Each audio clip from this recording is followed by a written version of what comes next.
Bhagavad Gita Day 1. It is no surprise that I have wanted to read the Bhagavad Gita for a long time now. I remember posting a blog about it in December 2020. Well, here I am, ready to start again the Holy Book of Gita.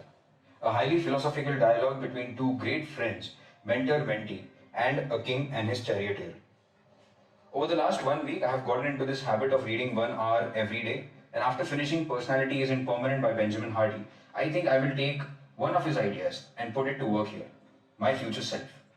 According to Benjamin, one should note down who their future self is, what do they do, what do they think, what do they wear, and many other questions that get that image crystal clear in your head, and when you work towards being that.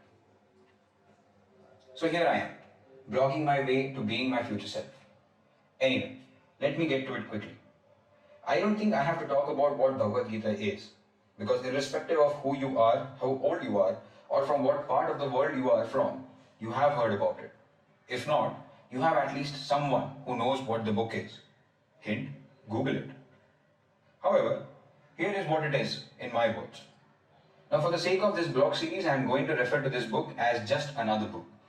All the knowledge that Lord Krishna has given us via this dialogue will be taken to what it means literally, and I can make sense of it practically. Now, I know many will argue that this is a spiritual book, and interpreting it as anything but a spiritual book will not let me make the most of this book.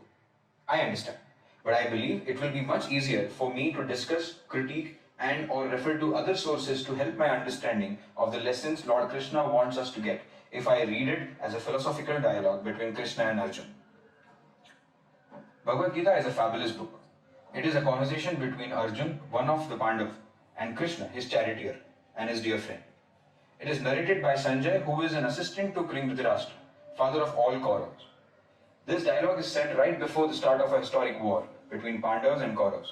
Both the sides of this war are paternal cousins and hence have grown up together. So it's a family war for the throne of Hastinapur. The book is full of spiritual and philosophical knowledge, and I feel genuine privilege to have come across this book. Today, day 1 of reading the Bhagavad Gita, I was able to read the first 41 slokas. I will summarize those slokas to the best of my ability in the next few paragraphs, and I will also mention some of the slokas that I found to be very interesting. Slok 1 to 10. Dhritarashtra asks Sanjay about the situation on the battlefield of Kurukshetra, where both the armies are ready to start the war. While Sanjay tells him that both great armies are face to face on the battlefield, Duryodhana, Dhritarashtra's son, goes to his commander-in-chief, Dronacharya, to update him about all the warriors and army positions of the enemy. In the next few slokas, we come up to know about various warriors on both sides of the war. Bhim, Arjun, Yuyudhan, Virat, Drupad, Drishtiketu, Chiketan, Kashiraj, Purojit, Kuntibhoj, Saibhya, Yuddhamanyu, Uttamoja, and sons of Draupadi, wife of Pandavas. These are the highlighted warriors from Pandav side. One thing to be noted, which I will talk more in the conclusion, is that the person who has formulated the army positions for Pandavas is none other than Drishtadyumna, the son of Draupadi. Drishtadyumna is one of the students of Dronacharya. I will talk about the amazing quality of Dronacharya in the end. Well, that was the list of all warriors from Pandav side. Here is a list of great warriors from the Kaurav side. Bhishma, Karna, Ashwathama, Vikarna, and Bhurishrava.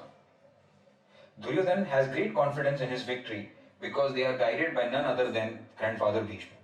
He is the most experienced army general, and under his guidance, there is no army that can defeat them, let alone an army led by Bhima, whose skill set are limited as compared to Bhishma. Shlok 11 to 20. These 10 slokas talk about both sides announcing their readiness for the war.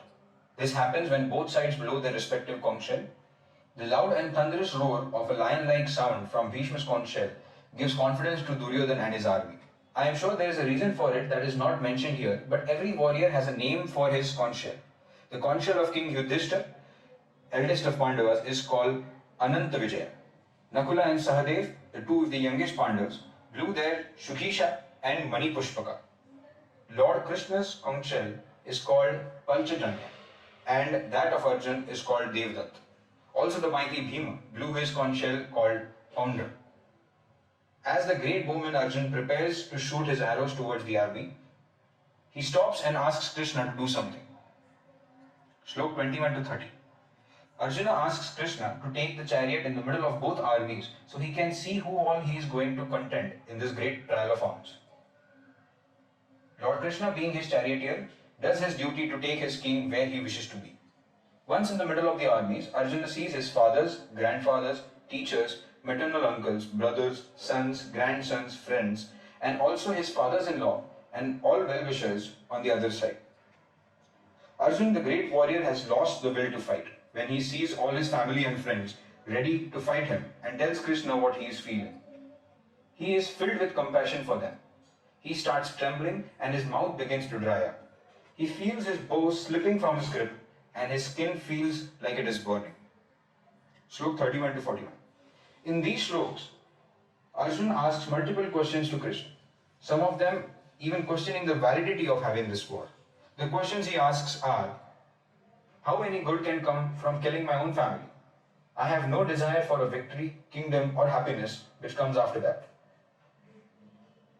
What is the use of the kingdom, happiness, or even life itself when all those for whom we may desire them are now in this battlefield against me?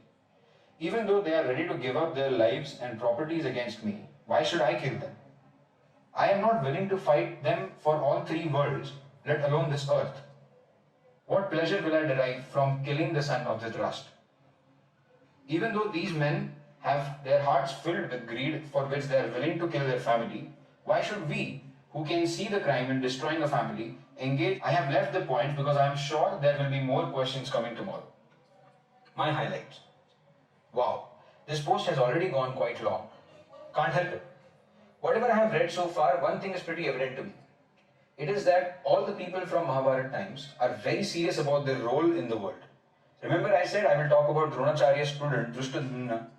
Well, Drupad, father of Draupadi and Drushtadumna, prayed for a son who will kill Dronacharya. Dronacharya knew this about Drushtadumna and still provided him with the best of education, and today for the war he is standing against the teacher with all his knowledge ready to kill him. Talk about genuine teachers. One other thing which caught my attention was how a great warrior like Arjun, a fighter we have all heard countless stories about, the one with an extreme focus on his goals and a bowman who has never missed his aim, the one who had the power to face Bhishma on a battlefield.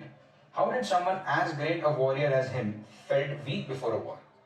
Feeling compassion for people who are going to die in a war is expected, but the amount of love and compassion he feels even for his enemies is beautiful. This just shows to me that a man who can be the strongest can have a heart and care. I sure want to bring that in me. Alright then, see you all tomorrow.